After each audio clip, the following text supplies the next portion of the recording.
Señoras y señores, no tan señoras y no tan señores, buenas y santas, bienvenidos a Abrió el Mercado. Hoy contamos, como siempre, con la presencia de Mayo Urquiza, de Tommy Rivas. Bienvenidos, chicos, un gusto tenerlos como siempre. ¿Cómo estás, Agus? Buen día. Hoy nos faltó Cami Velasco, pero bueno, la vamos a estar esperando un poco para la semana que viene. Pero ya contamos con la presencia de uno de los dos invitados que vamos a tener hoy. Ivo Ordóñez, un gusto tenerte, bienvenido. Un gusto, muchas gracias. Bueno, Ivo, para los que no lo conocen, es posgraduado en agronegocios, licenciado en economía de la UBA y economista asesor en todo lo que tiene que ver con campo. Con agro, sí.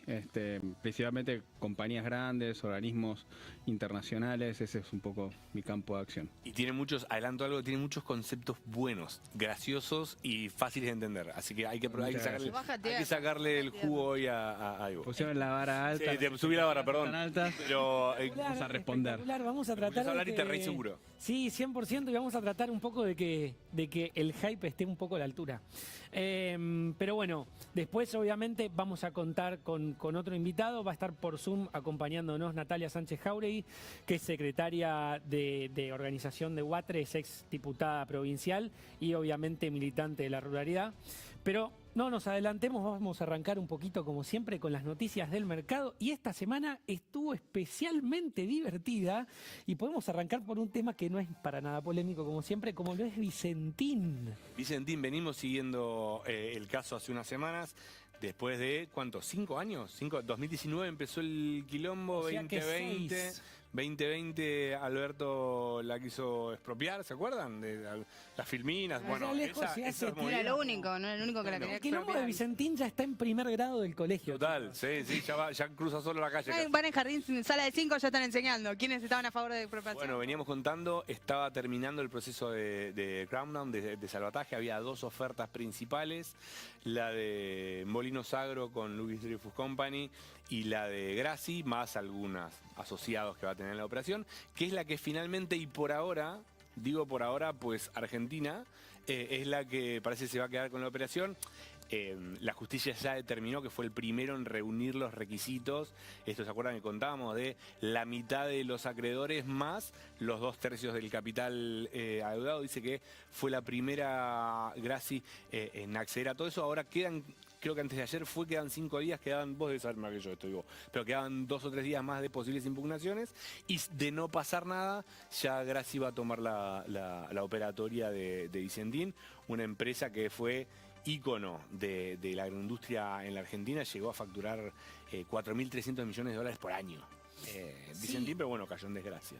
Sí, totalmente. Y ahí, si no me equivoco, corríjame, ¿no? Los que saben más, por suerte tengo un poco de impunidad al respecto, pero dicen las malas lenguas que Grassi estuvo un poco primereando fundamentalmente con uno de los acreedores que era ACA, ¿no? Y parece que ahí estuvo un poco la gran clave para poder llegar primeros a tener la oferta, digamos, firme, porque también parece que ahí un poco Dreyfus estaba, digamos, también bastante bien perfilada y eran un poco los que venían picando en punta de antemano. Sí, venían como los dos. El proceso de Crown, lo que estipula, era que el primero que reúne y comunica los avales era el que se quedaba, ¿no? Es más o menos así. Entiendo que así, contrariamente como se dice ahora, no estuve siguiendo atentamente los últimos acontecimientos. Me gusta no estuve al dedillo con los últimos acontecimientos, pero es una operación muy compleja de manejar, la del trading.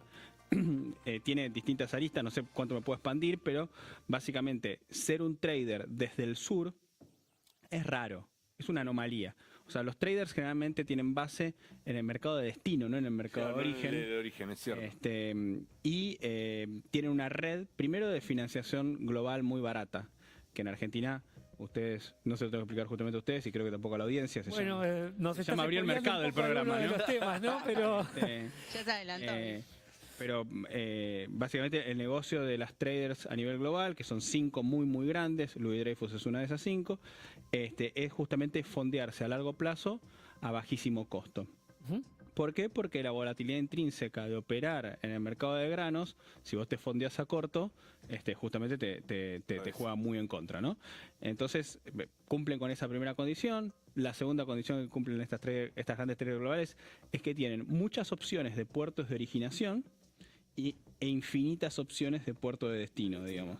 Entonces la capacidad de arbitrar que tienen es enorme. Con lo cual, ser una trader desde un solo país del sur del mundo, que además es famoso por sus problemas en el mercado financiero, es arriesgado, es complejo, pero bueno, evidentemente los ejecutivos de Grassi juzgaron que Sí, es una oportunidad de crecimiento. Había dos Parece como, que sí, parece había que sí. como dos Me temas a voy a arreglar resolver. el micrófono, estoy parece con un quilombo. ¿Tenés quilombo del micrófono? No importa, seguimos Ahora que charlando. tenemos una producción espectacular. No, por pero favor. viste, acá en este programa tenemos un blooper por semana, así que venimos Vos bien. tenés un blooper por semana. Pero él tiene un Bueno, por lo menos no te blooper por caíste. que Esto va ya al es un corto, montón. chicos, banquen que esto va al corto. Editado, va editado.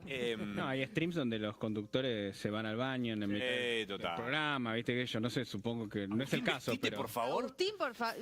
Pudor. No, Bueno, tengo- no tengo esta operatoria tenía como dos desafíos. Primero lo que decís vos, que es cómo volver a que sea una empresa rentable, confiable, a volver a la operación. Pero tenían el quilombo más grande todavía, que era la deuda que había dejado los Vicentini. pasivos y Uno de los desafíos es cómo le devolvías a esos tipos, que eran 1.700 más o menos, gente que le había dado guita a Vicentini que había perdido. Tenían la última evaluación fiscal que había hecho la justicia de Vicentín era un patrimonio neto ajustado, $1.000 millones en negativo. bueno, Lo cual a mí, hay un desafío grosso. si querés, los stocks en general, por mi óptica y mi forma de analizar la economía, me importan relativamente poco. Yo leo más los flujos, ¿no? Ujú. Y ahí por ahí el problema de Vicentín era justamente, o va a ser justamente, reconstruir la confianza. Las traders o las compañías que originan los acopios son una especie de banco. Evidentemente, cuando le cambias el management y le cambias la propiedad, es una parte muy importante de poder justamente recuperar la confianza del productor, que básicamente está mandando un camión de grano a cuenta, de palabra. Muchas Y un veces poco la transacción también, es por audio de WhatsApp. No solamente la confianza en el management, sino un poco también cash is king, ¿no? A ver, acá lo que importa es quién tiene los fierros y en ese sentido... Sí, en el sentido estrictamente judicial, como ustedes bien informaron antes, lo importante es presentar los avales y un plan de que vas a poder gestionar ¿Cómo lo ese vas a stock hacer? que pasó. Exactamente. A mí, desde el punto de vista del driver de negocios, siempre veo más como, ¿cómo vas a hacer para generar los flujos? De hecho, parte de lo que se estaba hablando era que esta propuesta que tenía Grassi estaba relativamente bien parada desde el lugar de la contingencia operativa para un poco poder empezar a hacer frente a eso, justamente desde el lugar del cash flow, ¿no? Que en definitiva es lo que nos termina importando a todos, ¿no? Acá, con su red de cooperativas, es por lejos la red de acopios más grande del país y tienen el track record de ser uno de los mayores originadores. Originar es comprar inland, para los que no son del palo. Originar es comprar granos inland y dejarlos en el puerto. No necesariamente exportarlos, no necesariamente subirlos al barco, ¿de acuerdo? El track record de ACA en eso es enorme, ¿no? Ahí se unen por ahí los dos conceptos que decía Agus. Primero de que, bueno, Grassi primerió, porque se quedó con el aval de ACA, que a su vez es el que te va a garantizar el flujo después, que es el que va a permitir que Grassi, ojalá, y de vuelta, justicia mediante, hay que ver qué pasa en los días que quedan para las impugnaciones. Hay algo que me olvidé Tome y se vuelva de rentable. remarcar que me parece interesante, que es que siempre para los productores, para el ecosistema agro argentino, es mejor que haya más firmas traders operando en el mercado, porque eso habilita a mayor competencia por el grano, digamos. Así que nada, Mejora el veremos valor cómo se agregado. desarrolla. Sí, sí, el valor agregado, digamos, en lo que es la industria del crashing existe, obviamente, pero viene más por el lado de cuantiosas inversiones en capital. No es un valor agregado tan significativo en términos de puesto de trabajo adentro de la planta. ¿De acuerdo? Totalmente. Que igual al margen van a seguir estando, sea el dueño que sea, digamos. Claro. De hecho, las terminales de Vicentín continuaron operando durante todo este proceso a modo de fazón. Y esperemos que un poco así lo sigan haciendo. Así que seguramente ya la semana que viene va a haber pasado un poco este periodo y vamos a poder dar un update desde ese lugar. Pero después, por otro lado, también vemos que sigue bastante firme la caída del riesgo país. Sí, sigue. Así que creo que es una buena noticia, ¿no? Sí, bastante buenas noticias porque sigue volcado, reflejado en el mercado todo lo que son las elocuentes elecciones, digamos, el resultado electoral marcó mucho, sobre todo en temas de riesgo país y Sí, tasas de teníamos un interés. gráfico ahí para Tenemos mostrar, un creo, gráfico. ¿no? Sí, pará. Yo dije, hablé de la producción. Pará. Producción, No por lo favor, gráfico 1, ahí está. Gráfico 1. Esta es la evolución de lo que es el riesgo país, donde los resultados elocuentes de lo que fueron las elecciones recientes demostró que continúa justamente el riesgo país en baja, y esto tiene un impacto, como habíamos hablado en los canales, en los programas anteriores. Chicos, gráfico siguiente, gráfico 2. Todo lo que es el riesgo país abajo de 600 habla mucho un poco de lo que se espera en el mercado y también lo que trataba de demostrar el gobierno en cuanto a mensaje, más que nada. En esto de tener previsibilidad del mercado, porque a la hora de negocio, ya seas una empresa chica como una corpo, necesitas horizonte y una garantía de que las reglas de juego no van a cambiar, de que las condiciones de deuda o tasas de interés no se van a ir al cielo, digamos, no van a subir. Con lo cual, estos 3 hitos están muy bien marcados y por lo menos fueron exitosamente cumplidos. Lo cual también un poco conecta con el siguiente tema que tenemos, que son las últimas 2 emisiones que hubo de deuda por parte de empresas energéticas argentinas como lo son Pampa e YPF, las cuales también nos trajeron bastante un buen test, ¿no? De cómo estaba el mercado y cómo nos estamos un poco acomodando a toda esta nueva coyuntura posteleccionaria. Sí, obvio. Bueno, el sector de energía, vaca muerta, hace muchísimos años, desde 2015, sobre todo en Expo EFI, se hablaba de digamos, el potencial que tenía Vaca Muerta en Argentina para reposicionarlo como socio estratégico mundial. Ahora bien, justamente a raíz de esta contundencia electoral y que ya se convalida un rumbo, salieron empresas tanto como YPF como Pampa a salir justamente a buscar deuda. En el caso de YPF, vamos a empezar con YPF. YPF tiene un nivel de tasa de interés en lo que es de deuda de 1 dígito. Algo que históricamente veíamos siempre de 2 dígitos, o sea, por encima del 10%. Eso te indica justamente de que hay un indicio de que hay un cambio, que te permite justamente dar más holgadez o más cintura para manejar una deuda.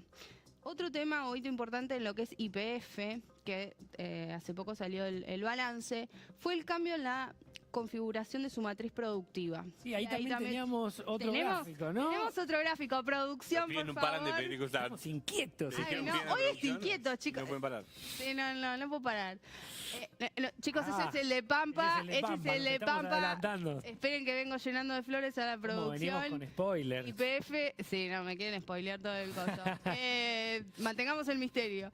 Bueno, YPF tiene, dentro de lo que es la reconfiguración de su matriz productiva, está cambiando, más allá de tener flujos negativos, está pasando de todo lo que es convencional, lo está dejando de lado, para pasar justamente a lo que es el campo, el nicho de shale oil. Esto te da justamente una pauta hacia dónde se dirige YPF y es a tenerlo en cuenta porque también esto implicó menos costos en lo que es extracción, que ahora está básicamente destinándolos a otra unidad de negocio. Y ahora sí podemos, ahí está, vamos pasando YPF, costos de extracción, exactamente, tenemos menos 44%, que justamente esta reducción le permite tener más margen, básicamente más rentabilidad. Con lo más cual rentabilidad, es un muy buen... que significa básicamente mejor viabilidad de Vaca Muerta, mejor viabilidad también de todo lo que es infraestructura, ¿no? Sí. Y obviamente... Ahora tenemos a Pampa, la que ya me spoilearon, chicos.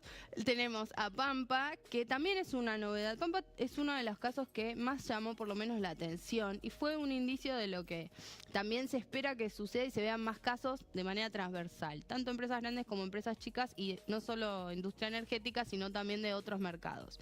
Pampa salió justamente a colocar deuda para poder financiarse en el mercado por una tasa de 1 dígito.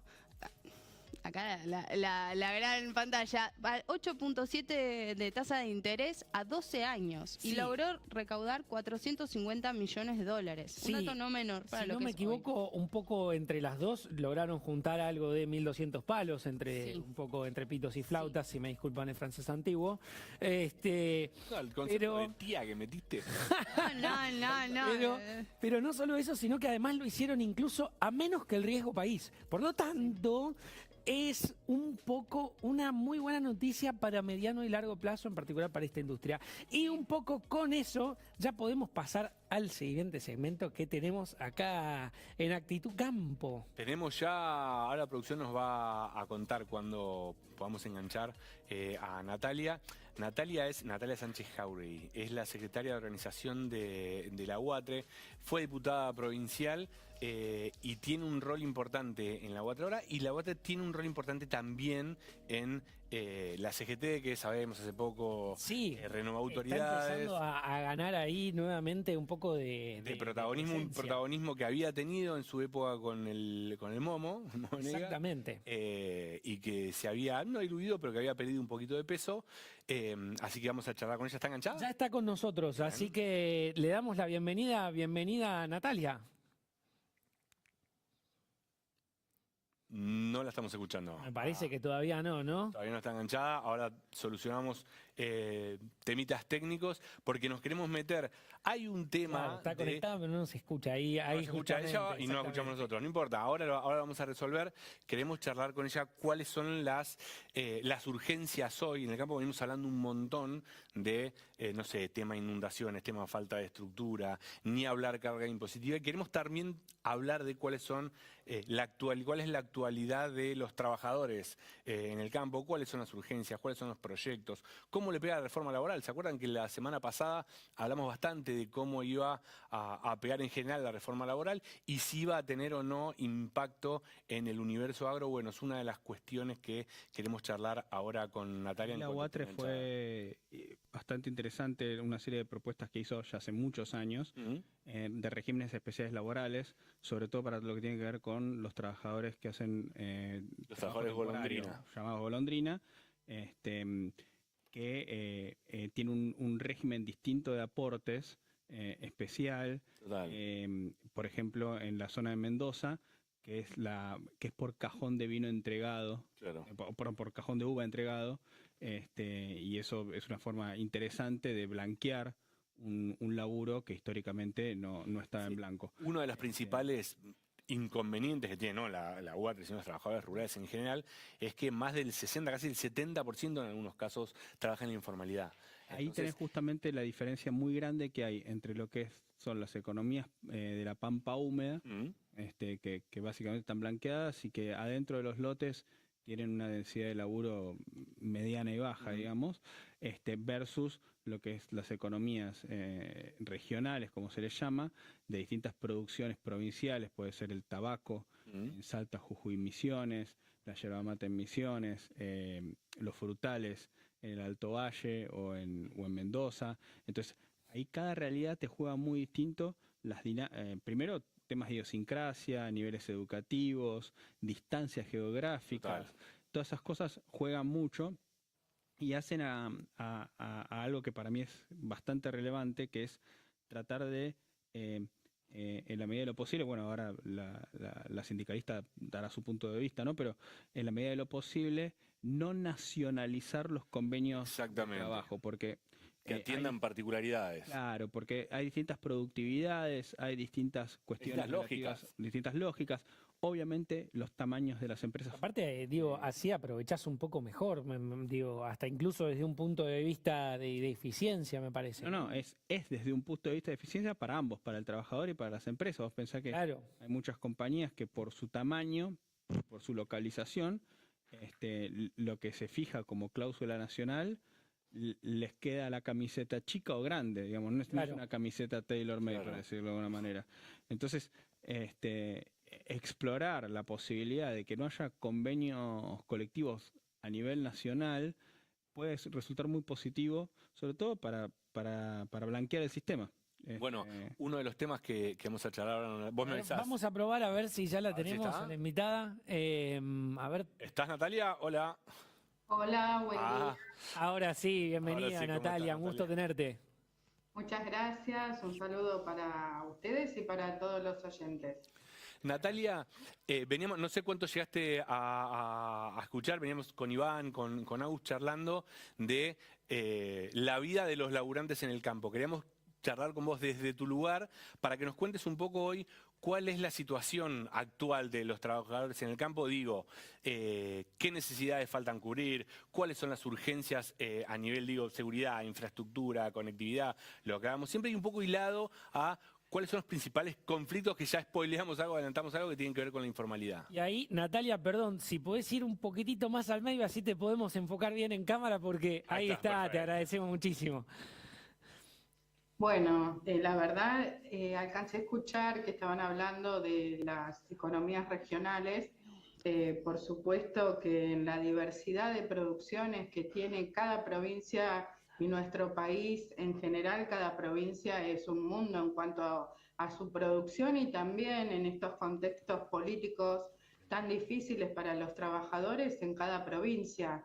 No es lo mismo el trabajo que venimos realizando junto al Ministerio de Trabajo, por ejemplo, en la provincia de Buenos Aires, que quizás en otras provincias donde las directivas hacia los ministerios son otras y nos dificulta en el accionar a veces urgente en el caso de denuncias por explotación laboral, por trabajo infantil, que se nos dificulta mucho más el día a día, el pedir audiencias y que estas audiencias sean rápidas.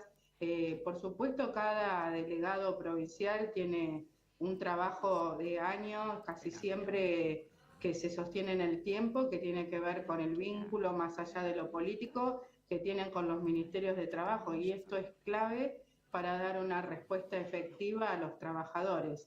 Y todos los días, a través de nuestra página, a través de un bot y de distintos medios, de redes que los mismos compañeros a veces ven y nos pasan, estamos encontrando no solamente situaciones de trabajo informal, sino situaciones realmente que rayan con la esclavitud.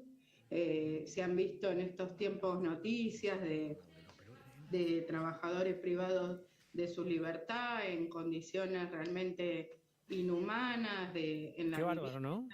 y lamentablemente, y esto no es que lo vemos en provincias alejadas, esto también lo encontramos en provincia de Buenos Aires, lo encontramos no tan lejos, porque uno cuando habla de estas situaciones se imagina que es en lugares recónditos o en provincias. Sí, no, uno tal vez se le va la cabeza a otro lado, bueno, esto debe estar pasando, viste, no sé, qué sé yo, en el Chaco Profundo, en el norte, y de repente decís, che, no, esto está pasando a la vuelta de la esquina, viste, y es como que, pará, ¿qué está pasando acá? La semana pasada nosotros, un poco, a mí mismo, digo, hablo por mí, me sorprendió muchísimo el dato de que el 70% del trabajo rural es informal, ¿no? Más allá de que en Argentina ya sabemos que hay mucha informalidad, en particular en lo rural hay un 70%, y ahí es como que se me prendieron todas las alertas, todos los sensores, dije, hey, ¿qué pasa acá?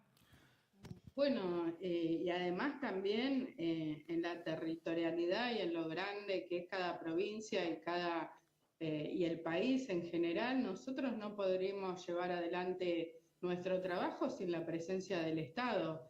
Creo que hay como una fantasía que el sindicato tiene que resolver todas esas situaciones cuando el trabajo informal, la primera persona responsable es el empleador, y nosotros para poder ingresar a un establecimiento necesitamos la presencia del Ministerio de Trabajo y del RENATRE, en este caso, que muchas veces cuando no es posible estar con el Ministerio de Trabajo en presencia, vamos con el RENATRE. Entonces, la verdad que necesitamos políticas públicas que nos acompañen muchísimo más, porque es una realidad que no la vamos a poder resolver solamente con la voluntad de esta organización gremial que bajo la conducción de José Boitenco ha dado una vuelta de hoja a muchas cuestiones, y que hemos empezado a trabajar muchísimo en operativos. Se ha hecho hace muy poquito un operativo en San Pedro, donde en 2 días se relevaron más de 350 trabajadores y trabajadoras en el tema de la fruta, donde también al rayo del sol, en situaciones que no tienen ni un baño en todo el día, de que cobran a veces fuera de la escala salarial o no le Natalia, reconocen. Sí. te hago una consulta. ¿Qué estuvieron viendo sobre el proyecto de reforma laboral? ¿Qué le puede pegar al agro? ¿Qué se le puede sumar? ¿Qué visión tienen ustedes del proyecto de reforma laboral que en teoría se va a empezar a discutir ahora? Y mira, es muy difícil, primero porque en un contexto donde no podemos, no tenemos acompañamiento pleno, hablar de quita de derechos, ya la ley de bases le quitó derechos a los trabajadores rurales, sacando el tema de que los trabajadores no tenían periodo a prueba por ser en la mayoría muchas veces temporarios, sino vivirían a periodo a prueba. También con la ley de bases se saca el tema de la bolsa de trabajo y bueno, y eso genera realmente más dificultades y pérdida de derechos en un contexto completamente complejo, completamente difícil, con paritarias que no dejan que superen el 1,8%, muy difícil y bueno, todavía el trabajador rural, el peón general, no llega a superar la canasta básica y con toda la situación que es vivir en el campo, ¿no? Lo lejos que se está de la ciudad, de la conectividad. ¿Y qué están haciendo ustedes? Digo, el Estado no piensa que le tiene que brindar a esa comunidad y también, ¿no? Hablando del arraigo, porque muchas veces miramos el conurbano, vemos la falta de trabajo y si realmente, y lo que pasa con los municipios, porque los que están pegados, digamos, a lo que sería el tercer cordón, no planifican el territorio, cada vez más vivienda, cada vez más barrio, ¿y dónde va a parar la producción? Cada vez más lejos, ¿en qué condiciones no podemos hacer que los jóvenes tengan oportunidades en las zonas rurales y puedan desarrollar un proyecto de vida con condiciones que merecen, como de igualdad realmente, y que puedan desarrollar oportunidades? Porque muchos de los trabajadores y de los jóvenes que conocemos aman Claro. en el campo. ¿Y qué se está haciendo de ustedes digo, qué se está haciendo para combatir eso o para tratar de influir en la agenda para que esas temáticas estén presentes? Digo, más allá de eso, no sé, temas de capacitaciones, de cómo piensan colaborar o qué ideas tienen para que la informalidad baje, en qué están laburando ustedes y cómo en este vínculo con el Estado. Y conectado a eso, digo, ¿cómo se imaginan un poco los próximos años, ¿no? En términos de empleo rural, digo, ¿cuál viene siendo un poco su proyección? Nosotros estamos haciendo operativos en todo el país donde, bueno, a partir de ese trabajo de relevamiento se encuentran y se van solucionando las situaciones de trabajo informal, de condiciones de trabajo y en el caso de que haya que denunciar, se denuncia y se da la... ¿Pero es un laburo puerta a puerta ese? Tranquera, claro, sí. Sí, cada delegado y cada secretario general va rastrillando su zona y bueno, y también tenemos las dificultades que nosotros, si no acompaña el Ministerio de Trabajo, nosotros no podemos abrir una tranquera y pasar, y tampoco lo hacemos porque ha habido un comunicado muy llamativo de que estaríamos haciendo eso. Realmente los trabajadores muchos se comunican con nosotros, cuando se hace un buen trabajo en las seccionales, los trabajadores saben que ahí pueden llegar a encontrar una respuesta y también, por supuesto, trabajar en la capacitación y en que los trabajadores tomen, que creo que en todos estos años yo también he pasado por la política y bueno, sigo como militando políticamente, pero he tenido roles, he sido diputada provincial, he hecho muchísimos proyectos, uno solo, que ha sido ley que se llama SOS Rural en la provincia de Buenos Aires, que es para georreferenciar las tranqueras de los campos y que la policía rural, bomberos y ambulancias puedan ¿Tranquera llegar. por tranquera le ponen GPS? ¿Un laburo chino? No, se los georreferencia y después esos datos lo tiene la policía y en el caso de tener una urgencia que puedan ubicarse georreferenciando la tranquera rápidamente. Natalia. Y por ahí lo que falta es imaginarse ante un accidente, ante una situación de urgencia, en cualquier situación, sea de inseguridad o de salud, en las condiciones que se encuentra quien está en un campo viviendo, ¿no? Claro. Natalia, Bueno, la última sí. cortita de mía, por lo menos. ¿Qué peso crees que van a poder tener ahora que empiezan a tener un poquito más de peso, entiendo, corregime, después del cambio de autoridades en la CGT? ¿Crees que todas estas iniciativas, estos proyectos van a tener un poco más de peso?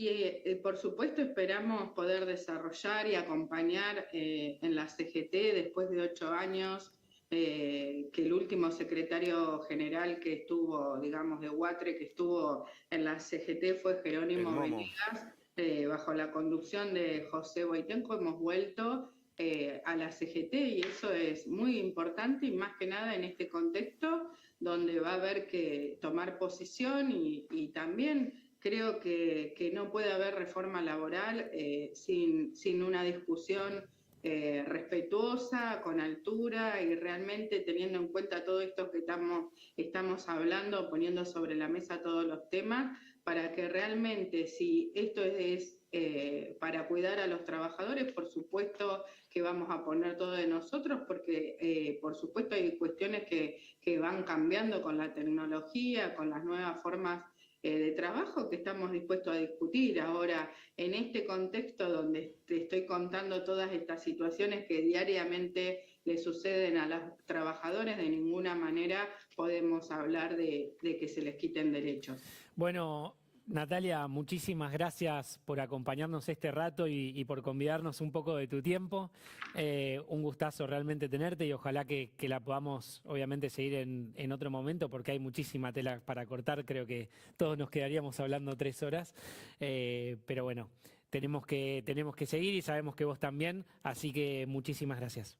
Bueno, muchas gracias a ustedes y a disposición. Y es muy importante que los oyentes que empiecen a conocer la realidad, que es un poco también la realidad de nuestro país, de nuestro interior, que a veces en los noticieros, en la comunicación, no se muestra quizás todo lo que aporta el campo a la vida de todos los habitantes y cuántos les falta para tener las mismas oportunidades. Gracias por este espacio, Natalia. Gracias a ustedes.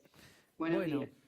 Y ahora obviamente pasamos un poco al tema central del día, ¿no? A esta mesa que tenemos y donde estamos un poco, Ivo, bastante con muchas ganas de escucharte sobre todo lo que tiene que ver con este cambio de dinámica, ¿no? Y en particular un poco esta coyuntura que cambió después de las elecciones, más allá de que un poco algunos títulos ya fuimos tirando, pero bueno, un poco este contexto en donde una Argentina estable pareciera bastante contrastante, ¿no? Con una Argentina, si se quiere, volátil, y cómo el desafío de los productores y de las empresas es completamente distinto, ¿no? Ahí yo creo que el agro está inserto en la macro de un país, una macro que venía muy maltratada de la presidencia de Massa, con devaluación constantemente. Presidencia de Massa, me gusta mucho el título.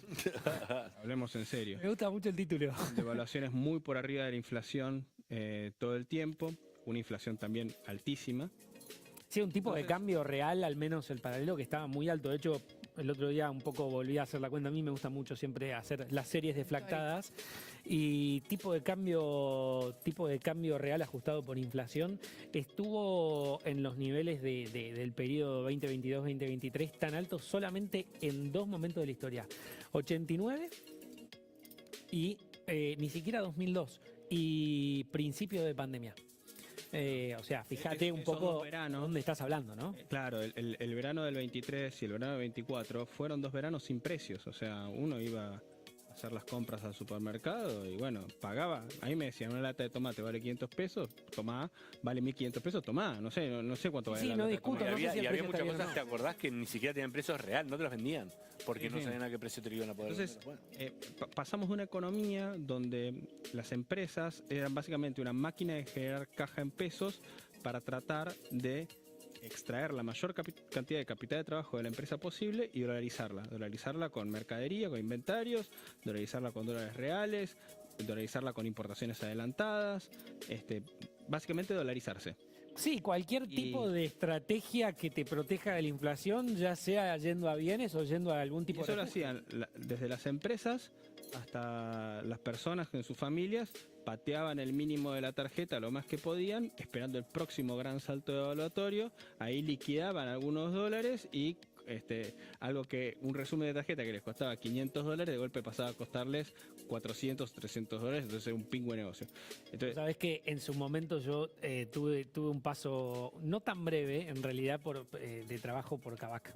La empresa que no sé si podemos decir el nombre, bueno, a esta altura, pero que nosotros lo que veíamos, el pricing estaba puesto obviamente en pesos. Todo el mundo en esos años esperaba, vos veías que de repente, no sé, tenías... esos años que fueron hace 2 años. 50. Sí, no, estamos hablando de los 70. sí. Me pasa un Sí, siglo. Han pasado Pasó un 84 siglo. años. Hoy me desperté, vi un tuit de un famoso operador bursátil que decía, es impresionante la calma en el mercado. Pasaron 8 días, digo. Claro. Las elecciones, digo, bueno, está bien, nada, son En muy Argentina vertiginosos los Es el tiempos, Springfield, parece, ¿viste? es el Springfield al que estamos acostumbrados. Claro. En Argentina las conclusiones vienen antes de las premisas en general, ¿viste? Que tenemos un poco de eso. Ujú. Pero no, un poco lo que veíamos era esto de que, no sé, suponte, tenías 50 Toyota Hilux publicadas, no se vendía una en 3 meses. Y de repente el día que saltaba la banca, venían y te rompían todo el stock. Y vos decís, no...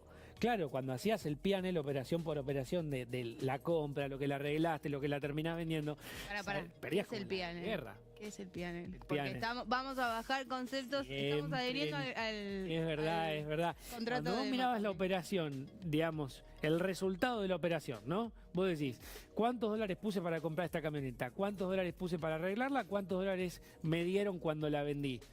Literalmente la vendías a menos dólares de lo que la habías comprado, Claro. ni hablar los arreglos, ¿no?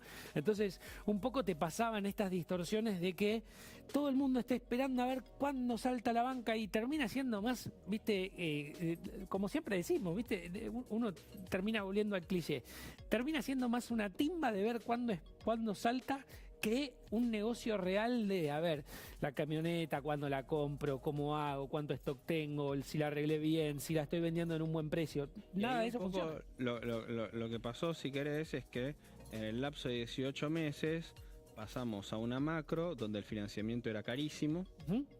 donde obviamente los costos fijos aumentaban muchísimo, el salario medido en dólares casi se triplicó Sí, sí, y sí. tantos meses, digamos. Ah, bueno, y mucha gente que se ahogó también en el medio, ¿no? Exactamente, porque cambió, se dio vuelta. Todo lo que tenías que hacer para ser exitoso en el mundo de masa era exactamente lo opuesto a lo que tenías que hacer para ser exitoso. Sí, no solamente Mundo eso, Inglés. si hacías lo que te hacía exitoso durante el anterior, si se quiere, Duraba hace una esquema, Sí, terminabas era como droga. exactamente la razón por la cual después te fundías. Claro. Exacto, entonces yo creo que al agro eso le pegó muy duro, al mismo tiempo se mezcló, vos tuviste un plan de estabilización con la presión cambiaria, en un contexto de caída de precios de los granos, ¿de ¿Mm? acuerdo?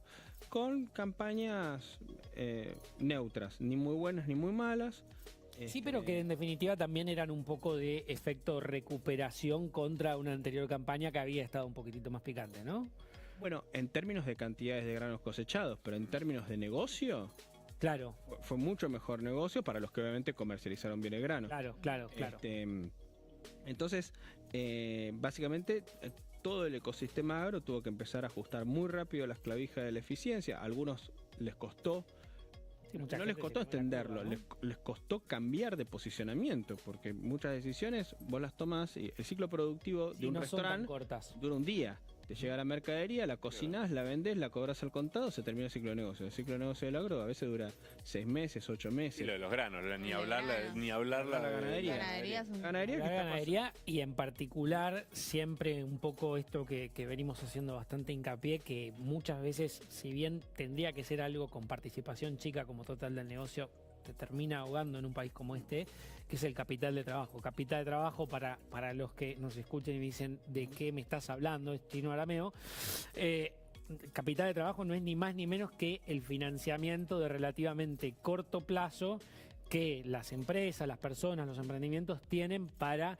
ir un poco pudiendo financiar, ya sea la producción o la compra de insumos o bien la financiación de proyectos en particular, y que después, al momento de concretada la venta, que vos financiaste esa compra previa, lo repagás y decís, bueno, listo. En Argentina esa discusión Y no fue especialmente relevante. Sí. No solamente eso, el tema de los inventarios, que en el agro, Ni al igual que hablar. tu ejemplo de las camionetas, todas las distribuidoras de insumos vieron posicionarse muy distinto el manejo de los stocks. Antes, en el mundo masa, uno ganaba plata no vendiendo. Mientras que... ¿Cómo es eso? ¿Cómo gano plata no vendiendo? Y esperando que acumulando inventarios, esperando El precio el mejor. sopetón que hacías referencia a vos. Entonces, no hay precio, no se vende, no se vende nada, hasta que de golpe pum, se vende y realizo ganancia. Obviamente el tema de la brecha para el sector es extremadamente distorsivo. El hecho de que la brecha se haya reducido por debajo del 30 y algo % ecualiza mucho la relación insumo-producto, que en el agro es muy importante. Es la ecuación insumo-producto. Eso es clave. ¿Cuántas toneladas de tu producto, Ujú. soja, maíz, kilos de carne, tenés que vender para comprar una tonelada de tu insumo? Muchas veces hay descalces, ¿me explico? En el mundo está muy caro el fertilizante y están muy bajos los granos. Voy a tener un ejemplo cualquiera. Claro. Un descalce que se acomoda por mercado, porque no puede estar tanto tiempo el fertilizante muy caro y los granos muy baratos. En algún momento, como Sí, los se granos equilibra la se cuestión. equilibra, porque como los granos están muy baratos, baja el apetito a sembrar y por lo tanto baja la demanda de fertilizante y todo se ecualiza. Ahora, vos cuando con regulación... Mecanismos de mercado. Mecanismo de mercado. Ahora, cuando vos con regulación, como las retenciones o el cepo cambiario, desmejorás artificialmente esa relación insumo-producto, Ujú. generás equilibrios inestables que no se corrigen. Argentina es una campeona en atrasar el tipo de cambio. Lo acabamos de ver. Digamos, estuvimos en un ciclo de apreciación de más o menos un año y monedas. ¿Y qué significa, digo, tipo de cambio atrasado? La escuchamos Muchas 500 mil millones de veces, ya todos nos hemos cansado de En un hablar de tipo de castellano cambio. muy básico, cuando el pocillo de café en Venado Tuerto está al mismo precio que el pocillo de café en el Central Park en New York, tenés un problema. ¿Por qué? ¿Por qué? Porque New York es la capital del planeta Tierra. Cuando los aliens aterricen, van a aterrizar en el Central Park, no en Venado Tuerto. Entonces, ahí donde todo es más caro, la hora salarial es más cara, el agua es más cara, la electricidad es más cara, el café es más caro, todo es más caro. Si te sirven un pocillo de café al mismo precio que en Venado Tuerto, quiere decir que toda tu estructura de precios no funciona. Los agentes se dan cuenta y prevén una corrección del tipo de cambio, que es el gran precio que los regula. Los agentes que seríamos todos nosotros, Todos. bueno, Todos, porque los argentinos entre abril y la elección se dolarizaron en más de 25 mil millones de dólares. Eso no es la gran corporación de la Quindonga. Eso es desde el verdulero hasta la gran corporación de la Quindonga. Todos protegiendo su capital contra una potencial devaluación. Entonces, ¿qué hacen? Si tienen un mercado libre de cambios, van y se compran una cobertura con el activo más sencillo de comprarse una cobertura, que encima lo pueden tocar. Van al banco, lo sacan por caja y lo guardan dentro de una caja de zapatos, y toda la mañana, si quieren, se levantan, lo estás huelen. hablando de la y dicen, lechuga, ¿no? funciona, ¿viste? Claro, ¿viste? La Entonces, sutileza. como estamos en un país donde los contratos y la propiedad privada no se respetan a rajatabla, la sociedad encontró como forma de cobertura o los departamentos o los billetes constantes y sonantes. Es genial porque con May hablábamos un poco la semana pasada esto de que tarde o temprano, yo ponía el ejemplo de mi abuela María, que le vuelvo a mandar un beso y me vuelve a estar puteando seguramente como Queremos toda la a semana. María, la queremos a María. No, nene, comprá departamento, comprá chata, comprá plazo fijo. Y vos le decís, no, abuela, escuchame, hay tantas cosas buenas para hacer. Y el día que salta a la banca, la nona viene y te dice, yo ¿viste, creo que no, nene? Ahí tengo. Pero a la nona se la empomaron con el Bonex. Oiga, oiga, no, Modena. sí, la nona. La queremos a la la nona, nona la sabe que- queremos, la Claro, queremos. la nona sabe Pobre que María. los derechos de propiedad en Argentina son endebles. Y el productor también. Entonces, ¿qué hace el productor? La verdad es que a menos que haya incentivos ridículos, como por ejemplo que hayan toqueteado el nivel de retenciones 5 veces en menos de un año, ¿de acuerdo? A menos que se den esas situaciones realmente extraordinarias, el productor se queda posicionado en un activo que conoce, Claro. que es el grano. Mientras lo meta dentro de un silo bolsa o tira un pagaré con un acopio de confianza, porque no vaya a hacer cosas que uno vaya a ejecutar Claro. ese Claro, pagaré. está, que sí, el grano no sí. esté, y se queda posicionado en grano. Entonces resguarda su capital de trabajo. El productor lo que sabe es que el año que viene tiene que sembrar la misma cantidad de hectáreas que sembró el año pasado. Y para eso necesita una X cantidad de capital.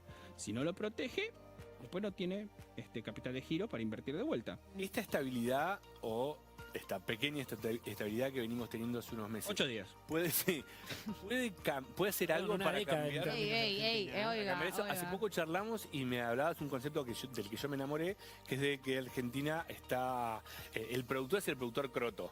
El croto. En Argentina. ¿Lo desarrollás un poquito? ¿Me contás por qué el productor es el productor croto? Yo no lo ¿Y conozco, eso puede Si llegar a preguntas cambiar? si va a desarrollar, yo no lo conozco. Entonces, esto es un invento de un amigo. Yo lo explicaba en académico. Mi amigo Andrés Grasso, que es un especialista en fertilización y nutrición de cultivos, le puso una nota más humorística, que es la agricultura del croto. ¿Cómo es la agricultura del croto? Me especializo en sacar la misma cantidad de toneladas, pero cada vez con menos insumos. Eso es eficiencia, está bárbaro, y es agricultura defensiva, es agricultura para poder estar en el negocio cuando vos tenés retenciones, brecha cambiaria. Nosotros nos hemos olvidado, pero en Argentina, durante todo el gobierno de Alberto Fernández y el de Massa, estuvo parcialmente abierta la exportación de carne. Había categorías de carne que no se Como podían exportar. parcialmente abierta. Claro. Había Parece que estás viendo el vaso medio lleno. Y la parte optimista, porque justamente desde el gobierno de Macri veníamos con un envío muy fuerte conquistando mercados, sobre todo el chino. Hoy China es más del 80% de nuestras exportaciones de carne. Entonces era muy difícil de golpe volver a cerrar el mercado como hizo Cristina Kirchner. Néstor ya lo había cerrado. Entonces, El famoso macrocidio que está tan de moda ahora en redes. entonces, ¿qué pasó? Morigeraron la exportación de determinadas categorías de animales. Pero cuando vos tenés todo ese ataque a la relación insumo-producto, la voluntad de invertir disminuye. Vos querés menos exposición de capital ¿a qué? Al riesgo clima, al riesgo precio, al riesgo operativo, al riesgo de que no puedas llegar porque los caminos rurales son una porquería, no podés llegar. Es invertir cada vez menos para más o menos zafar, eso es lo croto. Claro, eso es lo croto, pero bueno, seguís teniendo un rendimiento por hectárea bastante alto con un paquete de insumos mínimo indispensable. ¿Qué es lo que hace Brasil, por ejemplo? Hace mucho más con más. Entonces, en el año 1984, Argentina y Brasil producían exacto la misma cantidad de toneladas de grano. En el año 2000, Brasil solo producía 4 millones más de toneladas que Argentina. En el año 2000, pusimos las retenciones y nuestra tasa de crecimiento empezó a decaer. Seguía siendo crotos. positiva, nos volvimos crotos. Empezamos a crotearnos de a poco. Primero colonizamos Uruguay. Proceso de crowding. Claro, el proceso de crowding fue un Crowding crowding down. out. Fue un crowding out, digamos, ¿no? Entonces, primero colonizamos Uruguay. El diccionario Uruguay era un de país conceptos ganadero. que vamos a llevar es- Argentina, los agricultores argentinos lo hicieron un país agrícola. Le duplicaron la cantidad de hectáreas sembradas. ¿De acuerdo? Ujú. Pero Uruguay es relativamente pequeño, mientras que Argentina es enorme. O sea, Argentina tiene 50 millones de hectáreas en ganadería extensiva de baja cantidad de producción de kilocalorías por hectárea. Vos lo que podrías hacer es, con una relación insumo-producto más normal, empezar a hacer mucho más con más y ir transformando hectáreas ganaderas en hectáreas agrícolas. El consenso en el sector es que sin retenciones y con un tipo de cambio razonable, podríamos estar produciendo alrededor de entre 190 y 200 millones de toneladas, cuando hoy producimos un techo de 130, digamos. Yo igual, Ivo, perdón que te interrumpa. Hay una parte de que en esto de, me gustó el concepto de la agricultora a la defensiva, o sea, teniendo un enfoque Como un a la inversor, los defensa. inversores cuando ven Sí, mucha incertidumbre. Pero ahora en esto de lo que hablamos de lo que es cambio de dinámica, porque Ajá. también hay una cuestión de que el gobierno hace mucho énfasis en dar previsibilidad o estabilidad en el mercado, pero más que nada mercado general, en la macro, para que justamente se pueda planificar a más largo plazo. Ujú. En este cambio de dinámica, donde estamos acostumbrados a justamente poner parches y a que sea todo muy volátil, retener, y básicamente todo lo que se deriva en innovación termina siendo muy poco. Ujú. ¿Cómo ves al productor tomando la iniciativa de empezar a planificar a más largo plazo, de incorporarte. El Mira, lo primero que sector te igual diría agro es que yo incorpora. discuto esa pero- idea de que Es el polémico gobierno igual, actual, Alberto. claro, de que el gobierno actual le dio privilegiar al sector. Le cambió las retenciones 5 veces en un año y el tipo de cambio lo atrasaron al mango hasta que fue insostenible y tuvieron que meter una evaluación del 25%. reparte para en todos 30 días. lados. Pero bife, bife. Entonces, yo sería un poco más cauto en ese sentido. Igual, entiendo lo que vos decís. Cuando hay innovaciones sencillas de adaptar a cómo funciona tu organización y que tienen un repago veloz, no un repago alto, un repago veloz, que no es lo mismo, ¿ok? El productor las toma muy rápidamente. Por ejemplo, en este exacto año estamos atravesando la revolución de los drones. O sea, en más o menos 5 o 6 años más vamos a dronizar el agro argentino de una manera impensada. ¿Por qué? Por una razón muy sencilla. Ucrania le está ganando la guerra a Rusia con drones. Eso te iba a decir, que vamos a cagar a tiros a las cosechas, no entiendo cómo... Ahora viene, Inteligencia ahora artificial, viene. falta Cami. Cami, te mandamos un beso, te extrañamos. Ucrania está ganando la guerra a Rusia con drones que tienen un payload enorme. Y de a poco van liberando para uso civil drones con ese payload, con esa capacidad de carga. ¿De acuerdo? Ok. El último dron que se está presentando hace más o menos 8 meses puede cargar 100 kilos y tiene una batería que tardás en cargarla 10 minutos y tiene un tiempo de autonomía de 10 minutos y el dron en 10 minutos te hace 20 hectáreas. Si vos te compras 4 baterías, ¿Qué haces con eso? con eso podés sembrar cuando no querés sembrar en línea, podés pulverizar malezas Podés puntuales, controlar plagas. controlar plagas. ¿No Entonces, es medio una utopía eso, Sigue digo? siendo agricultura igual. No, para nada, esos drones salen $40.000 y la máquina contra la que compiten sale $200.000. y ya existe, en Brasil hace eso.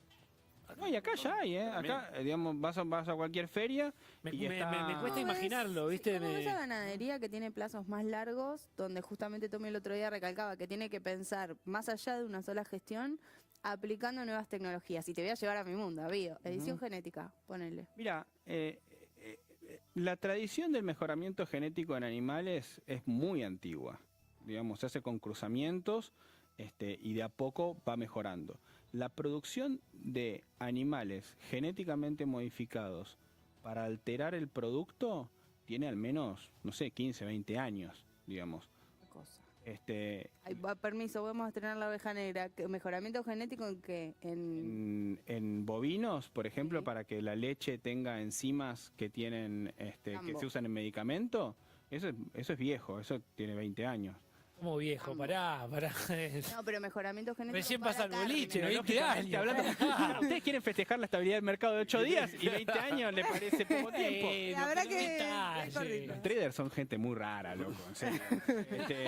Pero en la parte de carne, ganadería, carne. En la parte, en lo que hace la carne, hay innovación, por ejemplo, en lo que son los salmónidos, los salmones, para aprovechar justamente mejor el alimento balanceado que se les da y ganen peso mucho más rápido. Ok. Los pollos que nosotros comemos no tienen absolutamente nada que ver con los pollos que comimos en la década del 80, que tampoco tienen nada que ver con los pollos que comimos en la década del 50. El mejoramiento viene bastante acelerado y en Argentina, bueno, tenés justamente un desplazamiento geográfico de la ganadería que te requiere animales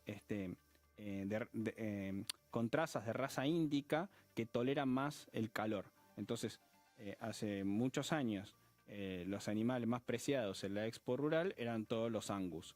Y hoy son más los Braford y los Brangus, la cruza de Brahman con Angus, que justamente le da tolerancia a estos climas tropicales.